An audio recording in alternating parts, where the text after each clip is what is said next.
வாக்காளர் பட்டியலில் பெயர் சேர்க்க தமிழ்நாடு முழுவதும் இன்றும் நாளையும் 75,000 வாக்குச்சாவடிகளில் சிறப்பு முகாம்கள் நடைபெறுகின்றன. தமிழ்நாட்டில் வாக்காளர் பட்டியல் சிறப்பு தீவிர திருத்த பணிகளுக்கு பிறகு வெளியான வரைவு வாக்காளர் பட்டியலில் 97,37,000 வாக்காளர்கள் நீக்கப்பட்டனர். அவர்களில் 66 லட்சம் பேர் இடம் மாறி சென்றவர்களாக காட்சிப்படுத்தப்பட்டுள்ளனர். அவ்வாறு வாக்காளர் பட்டியலில் இருந்து நீக்கப்பட்டவர்களில் தகுதி உடையவர்கள் 18 வயது நிரம்பியவர்கள் வாக்காளராக சேர்வதற்கு 1 மாத காலம் அவகாசம் அளிக்கப்பட்டுள்ளது. அதன்படி இரண்டாம் கட்டமாக வாக்காளர் பட்டியலில் பெயர் சேர்க்க திருத்தம் மேற்கொள்ள இன்றும் நாளையும் மாநிலம் முழுவதும் 75,000 வாக்குச்சாவடிகளில் சிறப்பு முகாம் நடைபெறுகிறது. தற்போது வரை வாக்காளர் பட்டியலில் பெயர் சேர்க்க 7,37,807 பேர் விண்ணப்பித்துள்ள நிலையில் இந்த 2 நாள் முகாமில் அதிக விண்ணப்பங்கள் வரும் என்று எதிர்பார்க்கப்படுகிறது.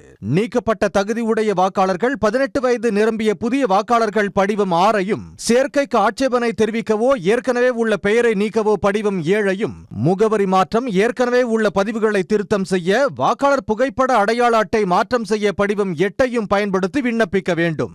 உடனுக்குடன் செய்திகளை தெரிந்து கொள்ள சன் நியூஸ் பெல் ஐகானை கிளிக் பண்ணுங்க.